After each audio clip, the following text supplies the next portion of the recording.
Indonesia, negara kepulauan terbesar di dunia. Tanah dan airnya menyimpan sumber daya alam yang luar biasa berharga. Kekayaan alam yang sejak dulu menghidupi peradaban manusia, sebagaimana yang terukir di batu-batu candi, terekam dalam rupa-rupa kisah dan legenda. Namun kekayaan alam itu juga yang mengundang bencana.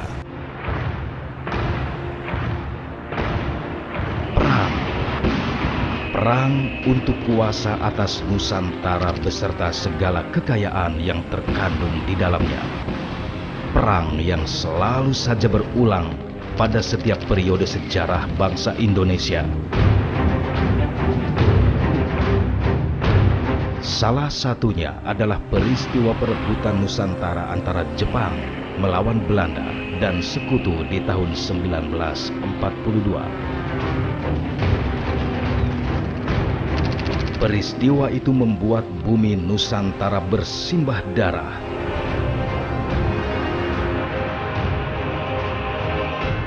Negeri ini selayaknya padang Kurusetra yang jadi medan perang Baratayuda dalam cerita pewayangan Mahabharata.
Januari 1942 terjadi peperangan antara Jepang dan Belanda di Pulau Tarakan, wilayah Hindia Belanda.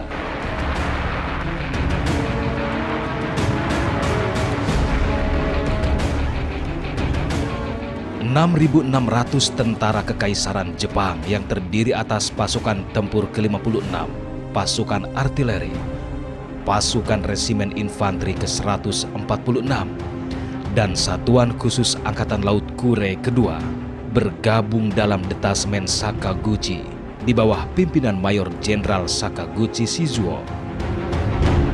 Mereka menyerang 1.300 tentara Belanda Kenil Garnizon Tarakan di bawah pimpinan Letnan Kolonel Simon de Waal. Sehari kemudian, Jepang berhasil menguasai Tarakan. Lebih dari 700 tentara Belanda tewas dalam pertempuran. Perang ini terjadi karena Kekaisaran Jepang ingin merebut 700 kilang minyak milik Batavse Petroleum Maskapi di Tarakan. Kilang-kilang yang menghasilkan minyak dengan kualitas terbaik dunia. Minyak mentah yang dapat langsung digunakan sebagai bahan bakar kapal perang. Perang yang dilakukan Kekaisaran Jepang ini merupakan rangkaian dari Perang Pasifik atau Perang Asia Timur Raya.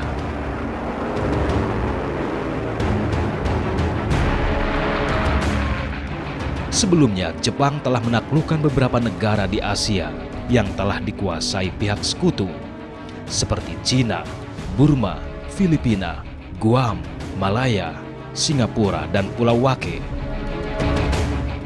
Upaya ini dilakukan Jepang untuk memenuhi ambisi mereka menjadi negara penguasa Asia.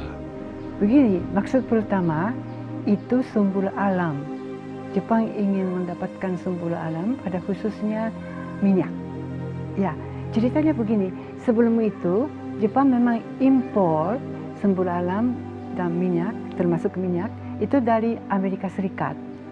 Tapi pada akhir tahun 30-an, Amerika tiba-tiba mengadakan embargo terhadap Jepang karena mereka marah terhadap Jepang, tindakan Jepang di Tiongkok.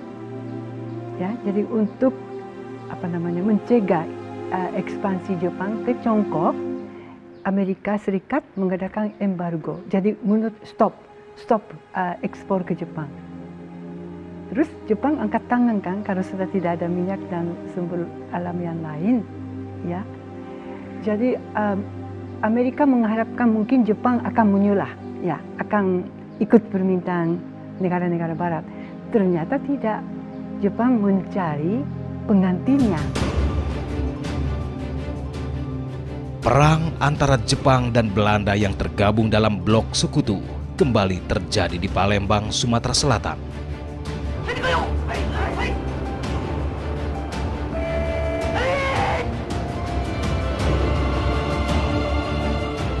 14 Februari 1942, Jepang menerjunkan 360 tentara di lapangan terbang Pangkalan Banteng.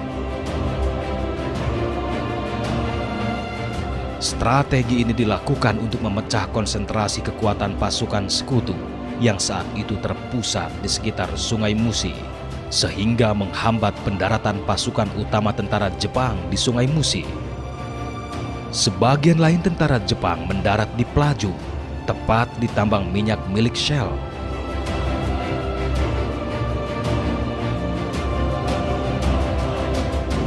Tentara Jepang mampu menduduki kilang minyak Shell, namun hanya beberapa jam. Kekuatan pasukan Jepang tidak dapat mengimbangi pasukan sekutu. Saat itu, pasukan sekutu mengirim 5 kapal penjelajah dan 11 kapal perusak yang mengangkut 2.000 tentara.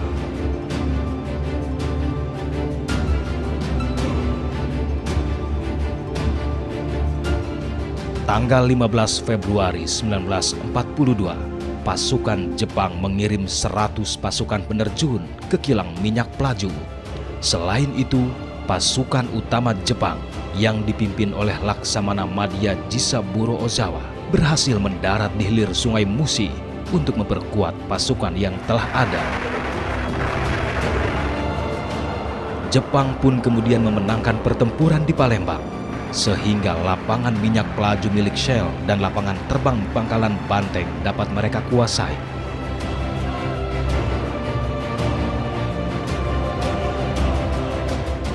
Dengan kemenangan ini, maka upaya Jepang untuk menguasai Pulau Jawa menjadi semakin terbuka.